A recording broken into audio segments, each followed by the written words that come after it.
बौद्ध विहार शिक्षा YouTube channel पर आप सभी का स्वागत है। मैं सब इंस्पेक्टर शिवशंकर कुमार। आज हम बात करने वाले हैं कि लगभग एक महीने के समय में किस प्रकार से हम लोग बिहार एसएससी सीजीएल 3 एग्ज़ाम को क्रैक कर सकते हैं। क्योंकि आप सभी लोग जानते हैं कि bye the end of November Bihar SSC CGL 3 exam होना प्रस्तावित है, संभावित है। क्योंकि अब काफ़ी कम समय रह चुका है और इधर लोगों में काफ़ी व्यस्तता थी दुर्गा पूजा, दीपावली और छठ पूजा को लेकर। तब सारे फेस्टिवल्स ख़त्म हो चुके हैं, तो मुझे लगता है कि सभी लोग फेस्टिव मूड से बाहर आ चुके हैं, तो अब उन्हें तैयारी पे कंसंट्रेट करना चाहिए। बिहार में छठ पूजा का काफ़ी महत्व होता है और ना चाहते हुए भी जो परीक्षार्थी हैं, जो एग्ज़ाम की तैयारी करते हैं, छठ पूजा में काफ़ी व्यस्त हो जाते हैं। क्योंकि घर में छठ होता है तो काफ़ी लोग बिज़ी हो ही जाते हैं इसमें। लेकिन एग्ज़ाम भी मोस्ट इम्पॉर्टेंट है, क्योंकि विदाउट कैरियर कोई भी फेस्टिवल को आप अच्छे से एंजॉय नहीं कर पाते हैं। तो चलिए, अब सारा फेस्टिवल तो ख़त्म हो गया। Now come to the examination which is going to be scheduled by the end of this month. इधर मैं भी काफ़ी व्यस्त था। दुर्गा पूजा, छठ पूजा और दीपावली के अवसर पर हम लोगों का ड्यूटी लगाया गया था। We were on the deputation in our allotted district, तो इस वजह से समय नहीं मिल पा रहा था कि मैं वीडियो बनाऊं। अब समय मिला तो सोचूं कि एक वीडियो बना दूं। देखिए, बिहार एसएससी सीजीएल में arts paper, science paper and maths and reasoning, इन सभी पे आपको फोकस करना है। तो अब आप एक समय बांध लीजिए कि आप एक सब्जेक्ट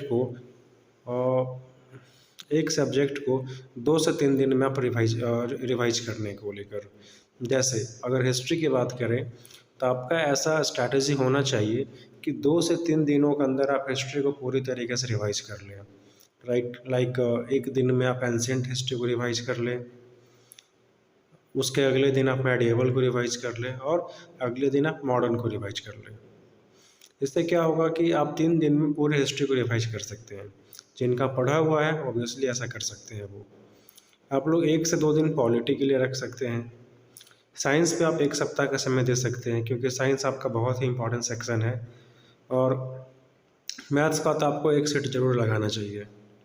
सेट मैथ्स का इसलिए लगाना चाहिए कि as much as you practice you will be perfect. Mathematics और रीजनिंग ऐसा है, प्रैक्टिस का है। जितना ज़्यादा से ज़्यादा प्रैक्टिस कीजिएगा उतना परफेक्शन आपके अंदर आएगा। तो मेरा ऐसा मानना है कि मैथ्स एंड रीजनिंग को आप रेगुलरली एक सेट लगाइए। और बाकी जीएस का जो सेक्शन है, आर्ट्स का पार्ट, आर्ट्स वाले में आप टाइम लिमिट अपना डिसाइड कीजिए कि आप एक टाइम लिमिट में आपको एक सब्जेक्ट को कंप्लीट करना है, एक सब्जेक्ट को कंप्लीट करना है। जैसे मैंने हिस्ट्री के बारे में बताया कि हिस्ट्री आप कंप्लीट कर लीजिए 3 दिन में, 2 दिन में पॉलिटी कंप्लीट कर लीजिए, ठीक है। ज्योग्राफी को 2 दिन में कंप्लीट कर लीजिए। इस तरीके से आप सभी सब्जेक्ट्स को उसके टाइम के आधार पे इन लिमिटेड टाइम आप कंप्लीट कर सकते हैं। इससे क्या होगा कि आपकी तैयारी तो हो ही चुकी है, बल्कि रिवीजन काफ़ी फास्ट हो जाएगा। आपको पता है कि लास्ट टाइम में ज़्यादा से ज़्यादा रिवीजन आपको एग्ज़ाम में कॉन्फिडेंस प्रोवाइड करता है, ठीक है। तो ज़्यादा रिवीजन बहुत ही ज़रूरी है आपके एग्ज़ाम में।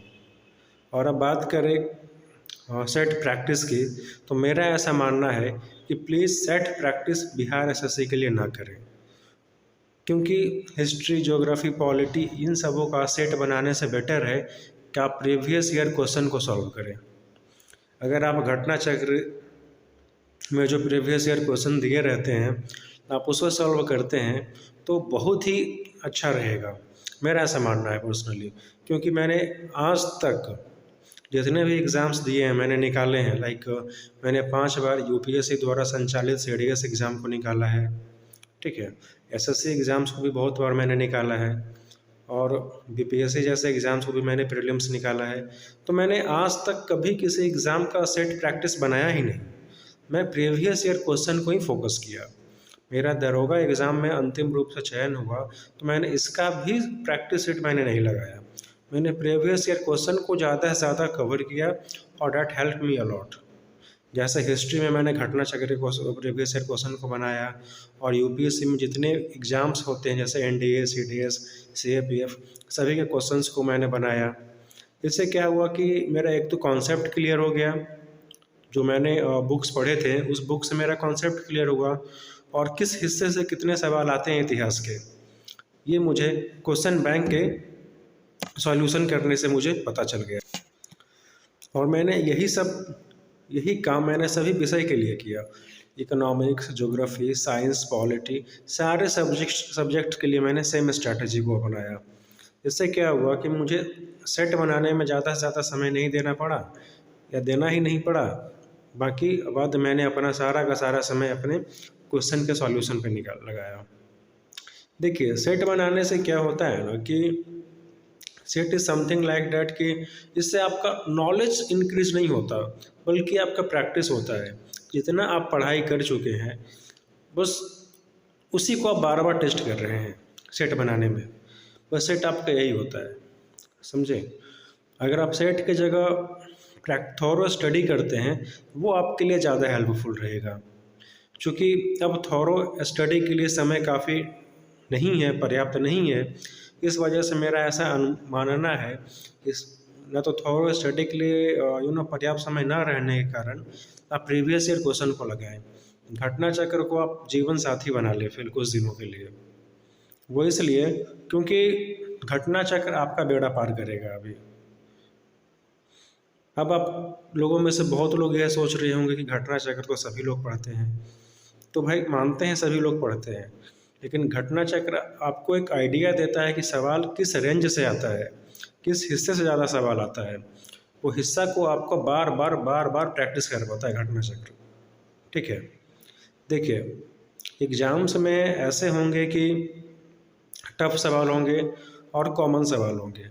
टफ सवाल वही होते हैं जिसको कम लोग अटेम्प्ट ले पाते हैं, और कॉमन सवाल वही होते हैं जो हर जगह मिलते हैं। आप इस बात का ध्यान रखिएगा, टफ क्वेश्चन आपका सिलेक्शन ज़रूर करवाता है, लेकिन अगर आपसे कॉमन सवाल अगर छूट जाता है तो वो आपके रिजेक्शन के लिए उत्तरदायी होता है। इसलिए टफ सवाल, हार्ड सवाल को बनाने से ज़्यादा ध्यान इस बात पर रहना चाहिए कि हमसे आसान सवाल या फिर कॉमन सवाल छूटे ना, और कॉमन सवाल, आसान सवाल में गलती की गुंजाइश बहुत कम हो, इस चीज़ का ध्यान हम लोगों को रखना चाहिए, ठीक है। क्योंकि देखिए, आसान सवाल सभी लोग बनाते हैं और टफ सवाल बहुत कम लोग बनाते हैं। अगर आपसे आसान सवाल गलत होगा आपका सिलेक्शन रुक जाएगा, ठीक है, क्योंकि आसान सवाल को सब लोग अटेम्प्ट ले चुके होते हैं। तो मेरा ऐसा मानना है आप लोगों से कि सभी सब्जेक्ट्स को टाइम के अनुसार से डिवाइड करके उसका सॉल्यूशन घटना चक्र का जरूर करें।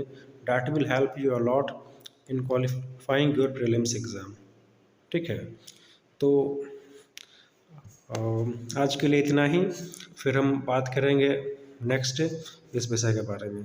Thank you so much.